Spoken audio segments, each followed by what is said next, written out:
এই 27 মিনিটের কথা ১,৫০০ বছর হয়ে গেছে, আজও কেউ কেউল কিনারা পায়নি। ছেলে ১,৫০০ বছর আগে থেকে এই কথা চলছে, মাত্র 27 মিনিট। কি কথা বলেছিলেন এমন যে এখনো এর গবেষণা বিশ্লেষণ করে মানুষ শেষ করতে পারেনি, কিয়ামত পর্যন্ত পারবেও না। যে কথাগুলো বলেছিলেন ওগুলো যদি আমাদের বাস্তব জীবনে আমরা সেট করতে পারতাম, এই পৃথিবী একটা মিনি জান্নাত হয়ে যেত। আর আমরা ওইটাই তৈরি করতে চাই সামনে ইনশাআল্লাহ। তাহলে আমাদের উচিত হবে যে যতটুকু জানেন, ওই দিন যেহেতু দায়িত্ব পেয়ে গেছে, পরিস্থিতি যত কঠিন হোক এটা প্রচার করা লাগবে। যদি জানেন যে কুল হু আল্লাহু আহাদ, এইটাই প্রচার করে। কথা বুঝতেছে? তাহলে এইটা শুধু আমির হামজার একা দায়িত্ব যে যেখানে পারেন, এখানে শুধু পুরুষের কাজ না, মহিলাদেরও কাজ। অনেক মানুষ মেয়েরা কিছু প্রচার করলে বলে মেয়ে লোকের এগুলো করার দরকার কি? সূরা তাওবার ৭০-৭১ নাম্বার আয়াত আপনি খোলেন তো। এখানে শুধুমাত্র পুরুষকে আল্লাহ বলেননি, মহিলাকেও জানিয়েছে। সূরা নাহল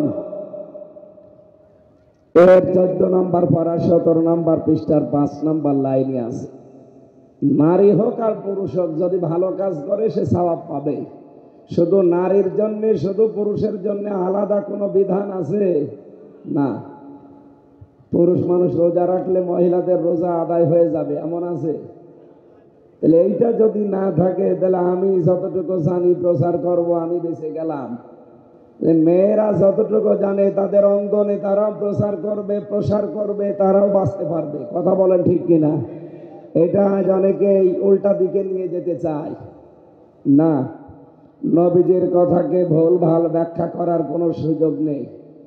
যেহেতু দায়িত্ব আমরা ১,৫০০ বছর আগে পেয়ে গেছি, যে যতটুকু জানবো, নারী হোক আর পুরুষ হোক, তার অঙ্গনে ওইটা আমরা পৌঁছিয়ে এই দায়িত্ব থেকে কিয়ামতের দিন যেন আমরা জান্নাত পেতে পারি। আজকের এই অনুষ্ঠানটাও ঠিক ওই আদলে আমরা তৈরি করতে চাই ইনশাআল্লাহ। আপনারা জানেন ৩টা বছর আমি জালেমের জেলখানায় ছিলাম। ওরা এমন কোনো টর্চার নেই আমার এই শরীরের ওপরে করে নাই। রিমান্ডে নিয়ে এমন যা করার সব কিছু, মাথার চুল থেকে শুরু করে পা পর্যন্ত এমন কোনো জায়গা বাকি রাখে না।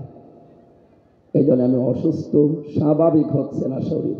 এটা দেরি হবে ওখানে, কারণ ওরা যা খাওয়িয়েছে মাল মশলা, খাওয়িয়ে না খাওয়িয়ে রাখতো, এই কারণে অনেকগুলো রোগ হয়ে গেছে শরীরে। স্বাভাবিক হতে সময় লাগবে। আপনাদের দোয়া দরকার, মন থেকে দোয়া করেন আল্লাহ যেন আমাকে সুস্থতা দান করেন। মরা গাছে ফুল ফোটাতে পারে কে? আরো জোরে বলে। মরুভূমিতে পানির ফোয়ারা জারি করতে পারে কে? ওয়াইদা মারিদিত ফাহুয়া ইয়াশফিন। আমি যখন অসুস্থ হই, ওই আল্লাহ আমাকে সুস্থতা দান করে। এটা আমাদের জাতির পিতা ইব্রাহিম আলাইহিস সালামের দোয়া। আমাদের পিতার শেখানো দোয়ায় আমরা পড়বো নাকি এখন নতুন নতুন যে পিতা বের হচ্ছে, কত পিতা বের হয় না? সুতরাং আমরা কোনো বাবার শেখানো দোয়া না, আমাদের আসল বাবা যিনি জাতির পিতা, আল্লাহর ঘোষণা দেওয়া ইব্রাহিম আলাইহিস সালাম, তার দোয়া পড়ছে বিশ্বাস করে। ওয়াইদা মারিদিতু ফাহুয়া ইয়াশফিন। আমি যখন অসুস্থ হই, ওই আল্লাহ আমাকে সুস্থতা দান করেন। আপনাদের দোয়া আল্লাহ যেন কবুল করে আমাকে আগের অবস্থায় আবার ফিরিয়ে দেন, আমার কণ্ঠটা যেন ছেড়ে দেন। বলেন আমিন। যেহেতু সবাই মিলে এসেছি আমরা দলমত নির্বিশেষে কোরআনের কিছু নেওয়ার জন্যে, এই কোরআন আমরা যারা মমিন মুসলমান দাবি করি, আমাদের 7টা কাজ দিয়েছে পড়া কোরআন শরীফে। কয়টা? মমিন জীবনের এই 7টা কাজ দুনিয়াতে থাকা লাগবে। এটা আমরা কর্মসূচি হিসাবে নিতে পারি, দফা হিসাবে নিতে পারি। বাংলাদেশে তো বহু দফা, অনেক দফায় কাজ হয়নি, অনেক দফায় কাজ হয়েছে। বঙ্গবন্ধুর কয় দফা ছিল? 6 দফা। এই কথা বলেন না কেন? হেফাজত ইসলামের কয় দফা ছিল? 13 দফা। কত? বৈষম্য বিরোধী ছাত্র আন্দোলন, এদের দফা ছিল কয়টা? 9টা। শেষ পর্যন্ত এক দফা এসেছিল, হাসিনা তুই কবে যাবি। এ দফায় কাজ হয়েছে না হয়েছে? হয়েছে। আল্লাহ রাব্বুল আলামিন কোরআনে কারিমে আমাদের মানব জীবনে, বিশেষ করে যারা আমরা মুমিন, আমাদেরকে 7টা দফা দিয়েছেন। যদি মানব জীবনে এই দফাগুলো আমরা মিলাতে পারি, এখানে অনেক আলেম বসে আছে, সবাইকে আহ্বান জানাচ্ছি এই কথাগুলো আপনিও প্রচার করবেন। এই 7টা দফা কর্মসূচি যাদের জীবনে থাকবে, জান্নাতের দরজাগুলো আমার আল্লাহ তার জন্য উন্মুক্ত করে দেবেন।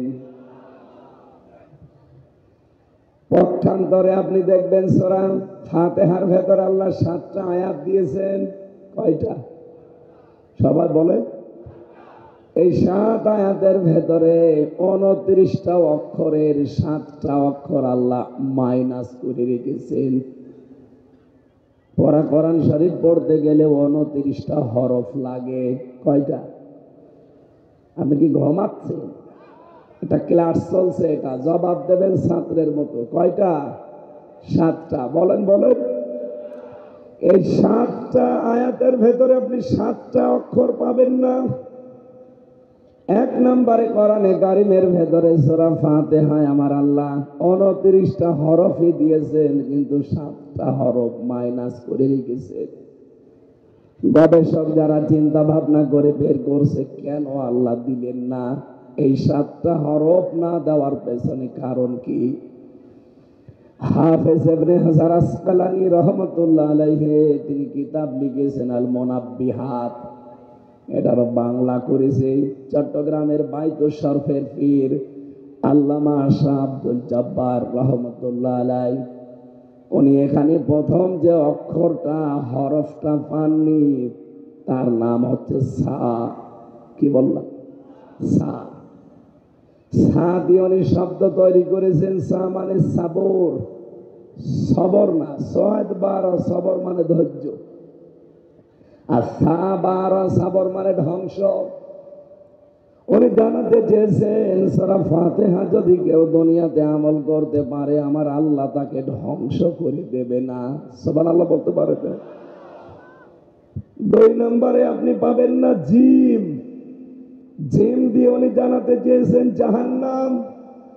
কেউ যদি সত্যি সূরা ফাতিহা দুনিয়াতে আমল করতে পারে, কাজে লাগাতে পারে, মহান আল্লাহ জাহান্নামের যে 7টা দরজা আছে বন্ধ করে দেবেন। 3 নম্বরে তিনি বলেন আমি এখানে পাইনি খ। খ দিয়ে খব্বারিন। খব্বারিন শব্দের শাব্দিক অর্থ হচ্ছে ভব ঘুরে। খব্বারিন মানে কি? যাদের কোনো উদ্দেশ্য নেই, কাজ কাম নেই।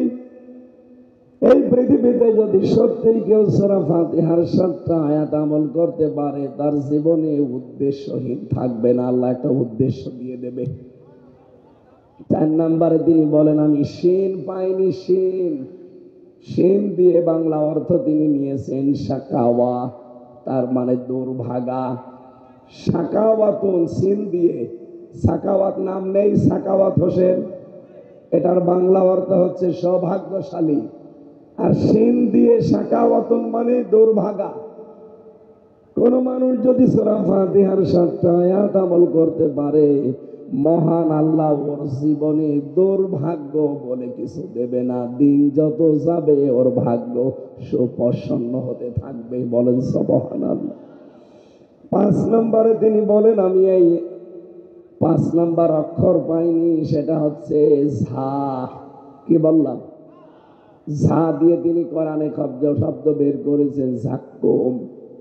ইন্না শাজারাতাজ যাক্কুমি তাআমুল আসীম। অবশ্যই আল্লাহ পাপীদের খাবার জাহান্নামে খাওয়াবেন যাক্কুম। সূরা ফাতিহার আয়াত যদি কেউ আমল করে দুনিয়াতে, ফজরের পরে একবার, মাগরিবের পরে একবার, তেলাওয়াত করার পরে নিজের বুকে ফু দিতে থাকে, মহান আল্লাহ পাক তাকে যাকুম নামে এই ফল কোনোদিন খাওয়াবেন না। বলেন সুবহানাল্লাহ। 7 নম্বরে তিনি বলেন, আমি একটা অক্ষর পাইনি, তার নাম ফা। ফা দিয়ে তিনি লিখেছেন ফিরাক। ফিরাক মানে বিচ্ছেদ। সত্যি সূরা ফাতিহা যদি দুনিয়ায় কেউ আমল করতে পারে, ওর জীবন থেকে আমার আল্লাহ বিচ্ছেদ ঘটাবেন না। আজ বাংলাদেশে যারা সূরা ফাতিহা মানে নাই, আমল করে নাই, তাদের জীবন থেকে ছেলে মেয়ে, আত্মীয় স্বজন, দেশের মানুষ, জনগণ, এমনকি দেশ থেকেও তাদেরকে আল্লাহ বিচ্ছিন্ন করে দিয়েছেন। নাম ধরা লাগবে। আপনি বলেন তো সূরা ফাতিহার আমল ছিল না, এই কারণে আর সন্তানাদি থেকে বিচ্ছিন্ন, জনগণ থেকে বিচ্ছিন্ন, দেশের মানুষ থেকে, সম্পদ থেকে, এমনকি নিজের বাবার বাড়ি থেকেও বিচ্ছিন্ন। স্বামীর বাড়ি যাবে, সে বাড়িতেও যাবে না, সে সদা সদন ও মাটির সাথে মিশে গেছে। এখান থেকে আমি আপনাকে ইঙ্গিত দিতে চাই, সত্যি যদি সূরা ফাতিহা আপনার জীবনে না থাকে, মহান আল্লাহ আপনাকে দুনিয়ার অনেক কিছু থেকে বিচ্ছিন্ন, বিচ্ছেদ ঘটাবেন। আশা করি আপনি ইঙ্গিত বুঝেছেন। না বোঝার ভান করে আছেন কারা? হাত তোলেন তো। এখনো বোঝেননি? এদিকে আসেন, এমন জোরে কানের নিচে দেব সব বুঝে ফেলবে। এই বাতাস দাও কি রওশনের সাদের মতো, এই জায়গায় দাও, আমার গলা জমে ঘেমে না যায়। সুতরাং মুমিন জীবনের দফা কয়টা বললাম? 7টা। বলেন বলেন। 1 নম্বরে মুমিনের জীবনে সুদ থাকতে পারবে না, এই দফা হাতে নেওয়া লাগবে। আর এটা নেবে ফেরেশতারা। বলেন, বাংলাদেশে একটা ব্যাংক আছে, এই ব্যাংকে যদিও সরাসরি সুদ নেই, ডাইরেক্ট না থাকলেও ইনডাইরেক্ট আছে। আর অন্যান্য ব্যাংকে তো ডাইরেক্টই আছে। বাবা শাহজালাল, মদের কাছে কুত্তা বিড়াল সব হালাল। ইসলামী ব্যাংক, এখানে 28টা নিয়ম নীতি আছে। ইসলামী অর্থনীতি কেউ যদি মেনে চলতে চায়, তাহলে 28টার উপরে তাকে মানলেই হবে। এই যে মোশারাকা, মোদারাবা, মোরাবাহা, বায়ে সালাম, বায়ে ইস্তেসনা, বায়ে মুআজ্জাল, বায়ে ওয়াহেদা, এরকম 28